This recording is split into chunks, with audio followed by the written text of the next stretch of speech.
Welcome to TezTalks Radio. I am your host, Marissa Trew, and today I am joined by Paul Schmidt, the Chief Operating Officer of FXHash, one of the largest generative art marketplaces in Web3. So, Paul, this is your second appearance on the show, the first being back in 2023. So I'd actually love to spend the conversation getting up to speed with where FXHash stands today and the evolution of the generative art landscape and basically where it's all headed. But for the unfamiliar, how did it begin? What was its mission? And bring us through the timeline of where we are today. Okay, nice. First of all, thank you for being here again. Where did FXhash start? FXhash started in November 2021.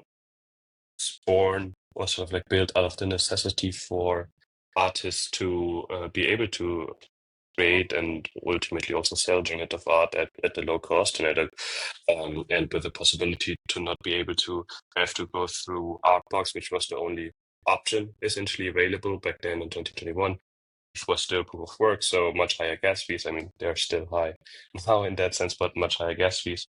A lot of artists essentially couldn't even upload for one because there was like a large queue to be allowed to sell your work within art blocks. But then also a lot of collectors were sidelined because ETH was really expensive at that time, and so simply for the financial logic to work, an artwork would have to cost $1,000 in that sense to justify gas fees of $250. Our founder Seifert, he said, "Fuck that," and build a platform that and build a platform and built a platform essentially for himself as he's a generative artist, but then also ultimately for all of the other generative artists out there in the world. Since we were the first open platform and truly open platform without curation, we quickly amassed a lot of a quite good following, but then also a lot of artists finally being able to unleash the algorithms that they have worked on for like maybe 5 to 10 years.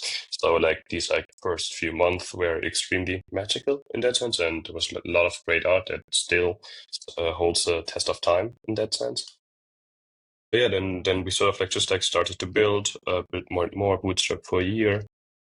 Then in 2023, raised around $5 million in seed from like MonkeyX, Fabric, Bright Moments, USB, just like a lot of people within the space of like betting on our vision and betting on sort of like the idea that we had. Yeah, and then we spent 2023 mostly building out our EVM portion as we sort of like so we just wanted to see sort of like what else is out there and sort of like increase the user base or see if we can gather more people if we can gather more people to also join on the Tesla side, but also because of like increasing competition, some other people are trying to essentially copy our idea and put it on the EVM or on specific EVM chains. So we also thought, why should we just let them copy us? We can just like do what we can do best and compete directly with them. Thankfully, that proved to be quite a good thing because now those competitors are largely dead. So that's quite nice. And then I think that's sort of like around the time that we last talked, we actually launched on EK1.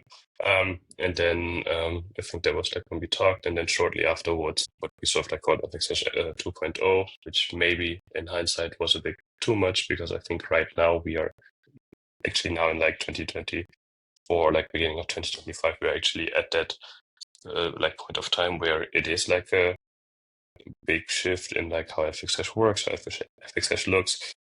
So maybe that is just like the normal tech cycle that we sort of like overestimated our ability and underestimated the actual amount of work it needs to sort of like completely like rebuild your tech stack from the get-go and remove all of the tech debt. But yeah, that's roughly where we are now. So we have like a new website, new look and feel. We have a new like really exciting products or sort of like features that we'll launch soon, which I think we'll go over. One being sort of like the token.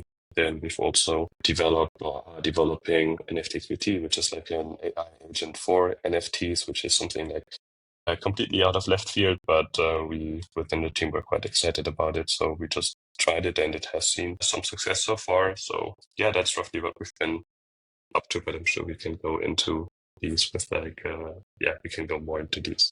So in a nutshell, a lot. So it sounds like in 2022, it was all about putting FXHash on the map, building its profile and recognition amongst a community of artists and actually getting them to mint and interact on the platform.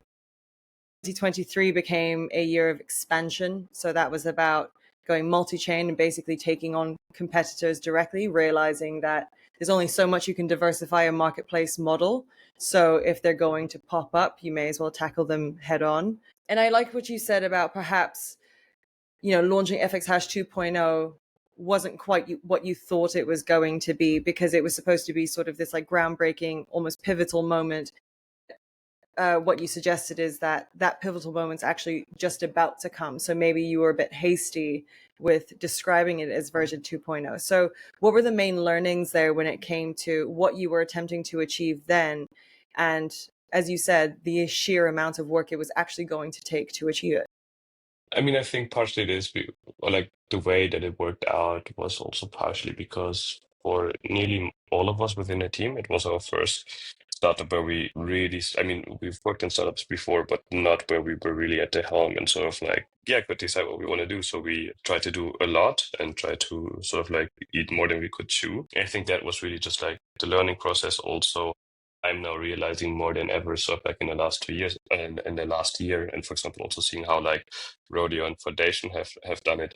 Like if you build really fast in the beginning, which we did, you accrue a lot of tech debt over time. So like the speed that we were able to do in like the early FX hash days essentially sort of like hindered us to do or like to develop faster than we wanted to, like in like 2022 or 2023, because we essentially didn't have any modularity in there and had to rebuild a lot of like the internal tech stack. And obviously the complexity, I mean, that's doesn't, I mean, and obviously the complexity of having like an EVM stack and a Tezos stack also doesn't make it easier, because in theory you would have to develop everything twice, because there is not this sort of like crossover, or like you can't just rehash the code of Tezos and put it onto EVM and like, or the other way around. Etherlink can sort of like change that, but also it's like a question of when does it make sense to sort of like use Etherlink. So a lot of learnings in that sense, but like now we removed most of the tech debt, and we also know our development speed much better than we did before. So we're not running into these like long delays anymore, which is quite nice. So it sounds like FX Hash's ambitions were sort of hindered by the fact that blockchain technology hadn't actually advanced to the point where it was going to be an efficient thing for you to implement. As you mentioned, like I would say It doesn't even modularity have to be really came blockchain onto tech. any tech. Yeah, I mean, I think if you go to like any consumer founder and ask him like how are his development cycles or her development cycles, they'll be like, yeah, too long, like we're missing the deadline. It's just like a reoccurring theme, especially if you, I mean, you can always ship something out, but especially if you have like something where like 10 to 20,000 people interact and actually also like buy something and purchase money with it and have it as their hobby. But then software engineering room for error is much smaller. If you just like, like watching a video, like maybe that's a bad analogy, but like if people are purposefully spending money, but also like using your platform to learn a living, then like your room for error is like much smaller, especially then also like within crypto where there's like a lot of self-custody, and if the funds are gone in that sense. So also like this like smart contract development risk and these kind of things just take more time in that sense. So then how did you reprioritize what you needed to focus on to basically keep FX Hash scaling and building and prevent it from becoming stagnant, but also making sure that it was within your resources and capability at that point in time? I think we tried out a few. I mean, it's like a twofold question, right? On the one hand, it's like how much can you like burn per month in that sense, like your expenses to like continue develop your tech, and also like on like the revenue side of things, like what works in the market, what doesn't work in the market, what do we think that we should try out? Do we think, well, like where do we have an opinion of like what could work out, and that was like a lot of like experimentation. I mean, I said earlier that even though like some of our competitors have like launched and then also closed down again, they still extracted some liquidity in that sense. So like added like at their own mind share increase, and ultimately, if you're the only platform, which we were for like at least a year, where you could openly publish generative art, that if you're the only platform, then that makes it much easier for you to like make a healthy living in that sense and be able to like pay wages or like be like cash and cash positive month over month. If there's multiple competitors, then that's harder. If that is in like a field where growth where there is no inherent growth in that sense, or not as big of a growth, especially throughout like the bear that we had in like 22, 23. Then it just becomes harder. So we tried out a few different things. We tried to go to work with galleries. We tried to like work with museums, like the Musée d'Orsay, for example, which at least from a marketing standpoint was like really nice and we can use and we were quite proud of. But then also like in general, like the market shifted a lot, where it's becoming much harder for platforms to be sustainable or like have a sustainable business model. And what did we do? I mean, essentially, we tried to cut our costs as low as possible to where it makes sense, but not as low as we were just like stagnant. So still like employing like 5 to 6 developers at times to like continue building, because ultimately the only way out of these things is to build, in my opinion. So yeah. Um, and then this took quite some time and ultimately led us to where we are right now, with us being like a multi-chain platform, seeing good growth in the EVM ecosystem, which is really exciting. And also sort of like the token coming and our solution to maybe the inherent problem that persists within generative art, or even like NFTs, or like related NFTs, not really taking into account PFPs, because they seem to have found like a solution, but they also is coming with a token. So it really just seems to go into that direction of like there needs to be some sort of like token attached to like further liquidity and make it easier for people to directly engage and trade with like their. So then before we actually get to the token element, I want to talk about the Mhm. other side of the equation, which is the generative art space. And Mhm. we've covered a lot of ground in how FX Hash has evolved over the last 3 years, but how has the generative art space evolved in that same time? Because you kind of got this catch-up scenario where you also need to be Mhm. keeping an eye on what the shifting trends, the demands, the potential opportunities that are existing on that end of the relationship. So what trends are you seeing on that side? I mean, in that sense, I would say that we are seeing, especially from like these like high profile AAA, or however you want to call these artists, stuff like that, continuously have like large drops. We are seeing a lot lower edition size in that sense. So like lower edition size, higher individual iteration min cost, so to speak. Every now and then there's like a few new auction models popping up, but most recently, I mean, it's mostly like the English ranked auction, which makes the most sense because you don't have to get people in the same online room essentially to like to bid on a Dutch auction, but you can like spread it out over a week. Everybody gets their bids in, and then if you want to, you can like be there at like the last bidding hour, and then you have sort of like this like eBay bidding effect where like, oh, but now I really want this piece, and then people are bidding each other up. This is in theory good because it gives more money on the primary. Ultimately, that means that if you have this like price equilibrium, like you really max out, like you find the ideal price, but that means that there's no room to grow in secondary. Is what sort of like made Artbox in the beginning, but also especially FX Hash in the beginning so powerful, because looking back, we have to say artists mispriced their work, or like we just didn't know like how the primary market was supposed to work, and then price discovery happened on like secondary, and you had this like really amazing and nice loop to it, or like nice economic feedback loop that really powered a lot of what we saw, and is essentially what you mostly see in like good performing crypto protocols. Is like this like economic feedback loop. You even see it in like Pump.fun, even though like for there like it doesn't really work out for a large majority, but it does work out for some, or it at least gives you the allure or like the possibility of it working out for you on your like next purchase. And that's really one magical thing. The other thing is obviously that there has been a trend. I think we probably also already talked about it the last time, a continued trend into physicals, and having something like having generative art be more than just an algorithm in that sense, but also trying out also different physical forms. So not only, okay, I have a daughter, I sort of like print it or like whatever, but really sort of like experiment with generative as a whole. Upworks has been doing some of it, like even like generative sense in that sense. Obviously I think there was Tonic around. I don't know if they're still doing something.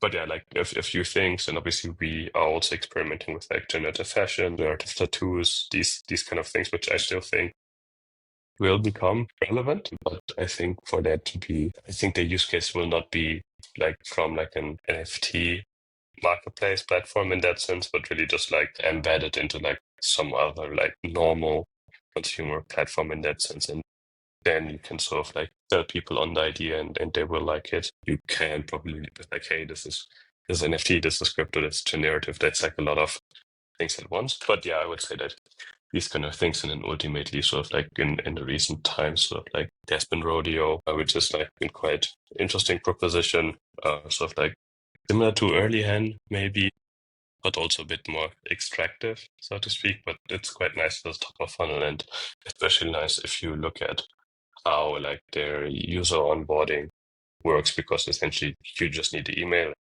I really quite like that. I think that that is a way that you can actually get new people in, because ultimately that is still, in my opinion, like one of the biggest issues that the narrative art has seen, that there's like too little. The collector base is increasing, but it's still too little in the grand scheme of things in that sense. In that sense, being still quite niche and still sort of a category that you want to build up and build out.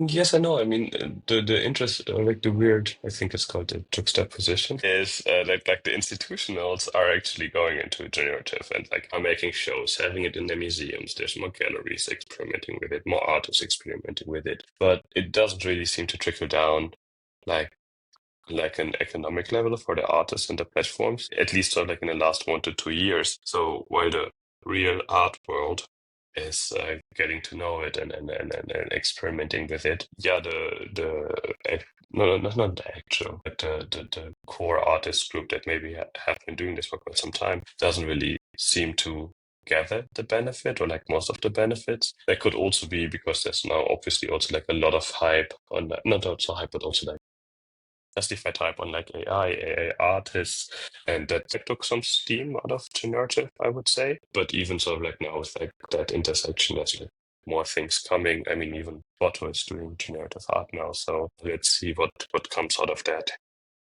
So it's kind of like, it almost comes down to the fact that people underestimate and misunderstand just how broad and diverse digital art as a category is. Hmm. So I think often when we think of generative AI, that Hmm. terminology confused a lot when it actually came to generative art core, as in, artists producing their own code to create a physical output or like a visual output versus creating a prompt that was going to generate something visual to consume as well. So when it came to, I guess, mainstream awareness of these different art forms, of these different art genres, it only took someone who was genuinely dedicated to learning the nuance between all of these different forms to get it, while I think the vast majority unfortunately don't get that far. And so it's about how do we bring attention and awareness so that people invest that time and energy into learning about an art form that genuinely is very fascinating. And I also think that the exploration into physical has been very, very interesting. As you said, generative fashion, tattoos being a very interesting one to me, and also just physical installations as well.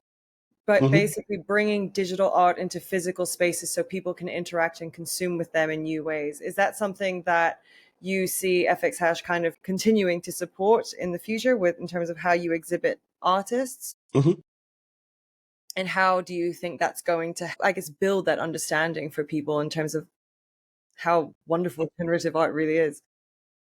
Yeah, I mean, I think for the obviously there's like exhibitions and fairs. For example, like Paris Photo is one that is quite nice, and it is like pushing into like digital art as a whole. I think that's really, really nice, because obviously you have one of the largest, if not like the most relevant photo fair, like trying to exhibit generative art, digital art, AI art in that sense, and there at least it like the crossover at times is easier, because within photography, a lot of people are at least already working on like a PC, on like a computer. So like they are way more digital than sort of like your traditional artist painting something in that sense. But still, it's like a lot in that sense, and obviously there's only so much that you can explain or showcase in like a, I don't know, 5 by 5, 10 by 10 like booth at like an art fair. Like it still is possible, but it's much harder to like grasp the whole concept.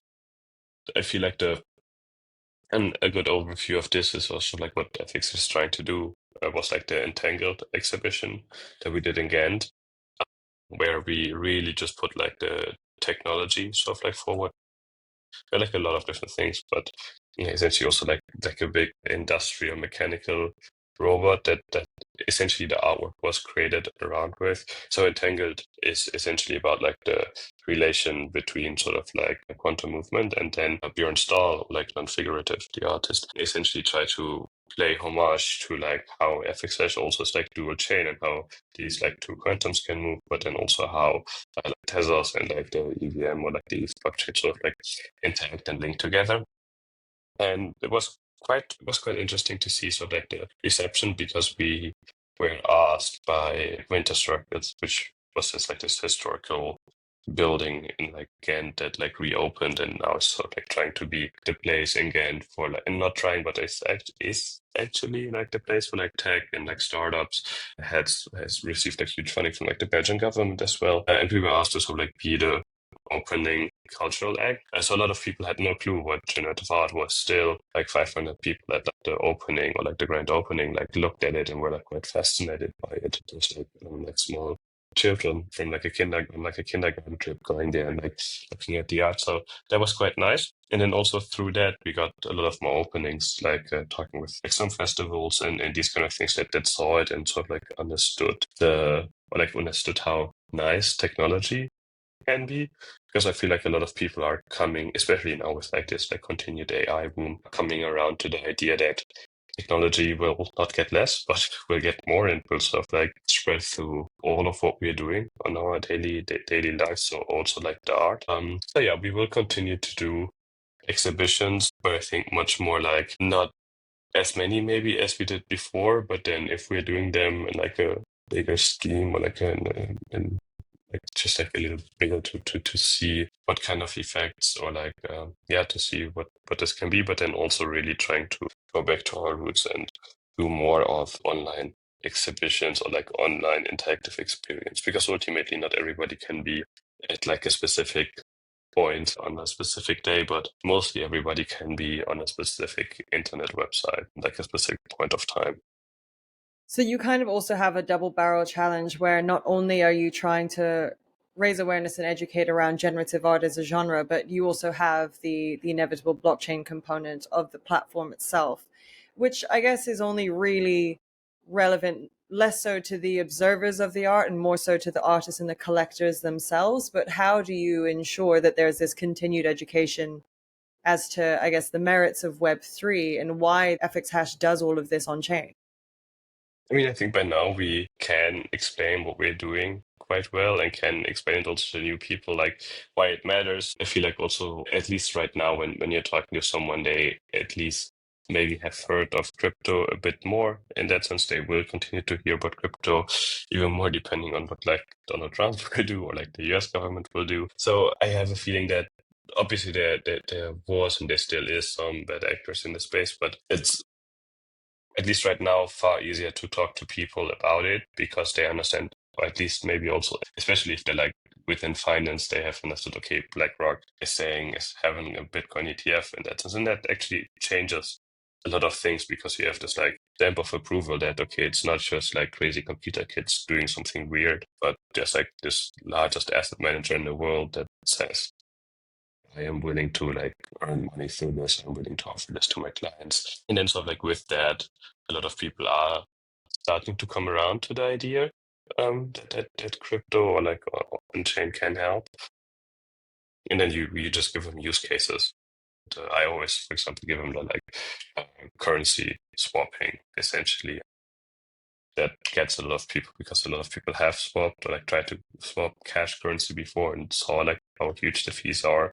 And if you then show them like, okay, how easy it is within crypto and how low the fees get, and they're like, okay, hey, maybe this does really make sense. And then you can give them more sort of like of these explanations. But obviously that is far easier to do in like a one-to-one setting. And if you then again in this like exhibition setting, essentially have to have like a really well-written the paragraph, like introduction to it, and that makes it a little bit harder in that sense. So there we mostly just speak about the art, and I mean a lot of people also maybe at times don't understand all of the art text at an exhibition, but at least then we're not confusing them with like crypto speak, but just with art speak. Yeah, I think in terms of the fact that people are a lot more crypto savvy than they ever were in the past, puts less onus on all of the individual platforms to be able to, or to need to have to explain themselves or to educate them from the ground up. But I think with art, it's always quite a complex thing because there's a conflation between crypto and blockchain and understanding the distinction between like the currency that sustains the network versus the way the platforms themselves function. But as you said, when it really comes down to it, if it's there and it's visual and it's ready for someone to just perceive and enjoy, all of the intricacies and all of the technical details don't seem to matter as much, unless of course they are looking to mint or to buy or to collect. Which also brings us to FX Hash's newly revamped website. So there's a lot on there that's shifted from the original website. And can you just talk us through, why the redesign and what people can find on there that previously maybe wasn't available? hmm I mean, essentially, like the first design, even though a lot of people really liked it, um, was done by Seifert or by Baptiste himself, which like I quite like it, but it was like really sort of like why how do you explain it best? I think it was like really simple and clean, but there were a lot of design decisions that were made where we maybe where Baptiste didn't think about like the long-term consequences of this becoming like a platform that hosts like more than 2 million artworks or hosts more than like 50,000 projects. Some of these changes that we now implemented, we sort of like had to do. We're putting like more emphasis on the actual art, not as much emphasis on like text or like, I mean, on the old website, it was like or like essentially the artwork when you clicked on a project and you first looked at it, the artwork maybe had like 10 to 20% of like your screen. And now at least on the laptop, it has like 60 to 70% of your screen if it's like coded correctly.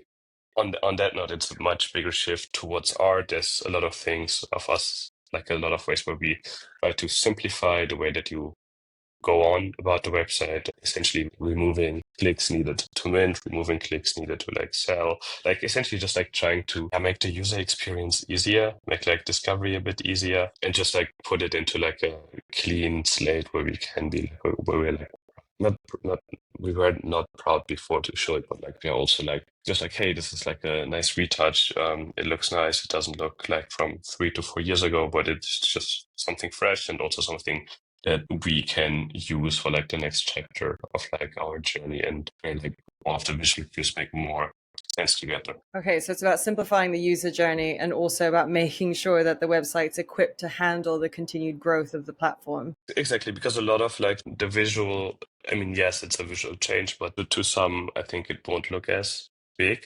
But the bigger change is like how we like completely rebuilt the tech stack, removed the tech debt, allowed for like SDKs, like build an SDK that allows for others to like create their own website based on FX Hash or like to create their own job sites. All these kind of things that are not as directly seen in that sense, but it was all part of like the same tech rehaul, which is also why it took so long because ultimately we just decided that we want to rather ship it all at once than have like smaller releases in that sense.